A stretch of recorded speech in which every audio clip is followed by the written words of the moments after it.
Well, joining us live is fourth generation pyrotechnician Andrew Howard, a very experienced pyrotechnician. Andrew, how are you? I know you've been working very hard, certainly today and across the country with your team. How many events are you working on? Yeah, good afternoon and Happy New Year. We're firing about 80 fireworks displays across Australia tonight, everywhere from the city of Melbourne right up to the top end in Darwin.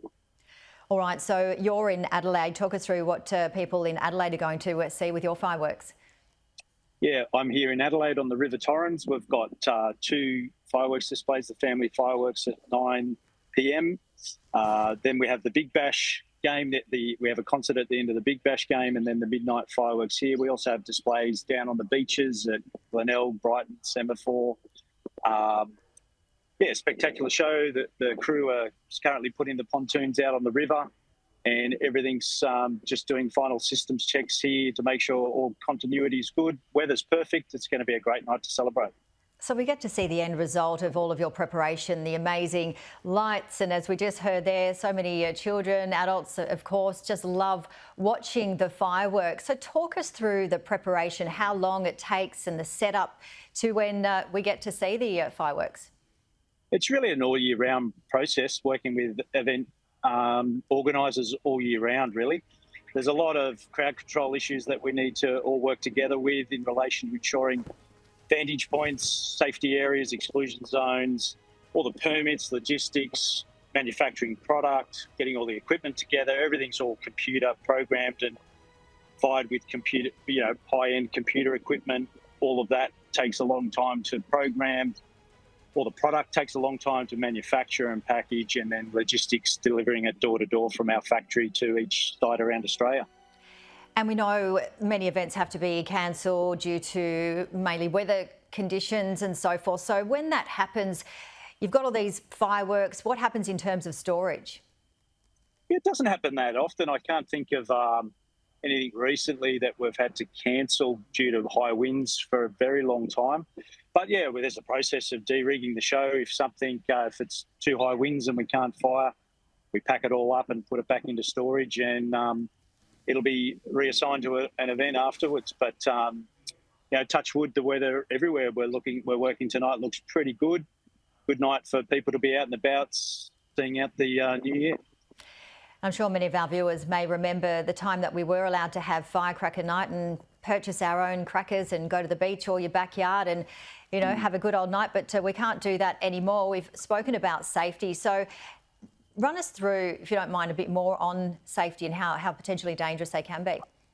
Oh, they're fatal. There was a fatality, I believe, in the outer suburbs of Melbourne just last week of someone mucking around with illegal fireworks or in some capacity.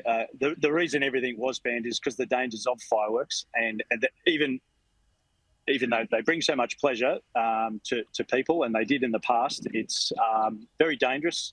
And when put in the wrong hands and used inappropriately, and particularly with people not really knowing the dangers of them, even what could be labelled as a colourful, beautiful firework could be very dangerous. So across Australia, they are banned, apart from the Northern Territory on Territory Day, the 1st of July, where Territorians and people visiting the Territory can obtain fireworks on that day and set them off.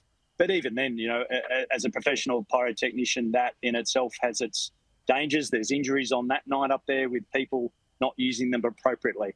So I plead to everyone, forget about playing with illegal fireworks. It usually ends in tears. And apart from the obvious, fireworks look fantastic, but in your opinion, you're a fourth generation pyrotechnician, you've grown up with fireworks. Why do we love them so much?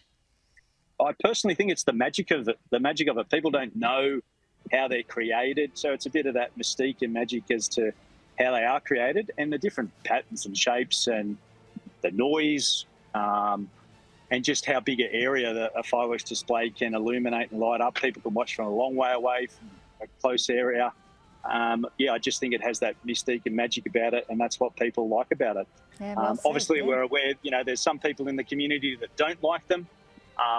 Some animals and pets are sensitive to them. We do a lot in pre-production and planning of our permits and notifications to ensure that community are well advised of the fireworks displays in the community, and to try and take precautions of any animals that are pets that they have that get distressed in thunderstorms and fireworks displays. And we also are sensitive to that. We design displays that aren't necessarily excessively loud fireworks displays in communities where noise is an issue. So we're aware of that, and the professional industry works with our regulatory authorities around Australia to ensure that we're doing the best we can in producing professional fireworks displays. Something for everyone, including the animals. Yes, certainly. A lot of them don't like that, but hopefully everyone is well prepared for their pets that perhaps might be a little bit scared tonight. But thank you, Andrew, for joining us. All the very best. And yeah, sounds like it's going to be a great time in Adelaide and with all of your other fireworks displays. Take care. Thank you very much. Happy New Year.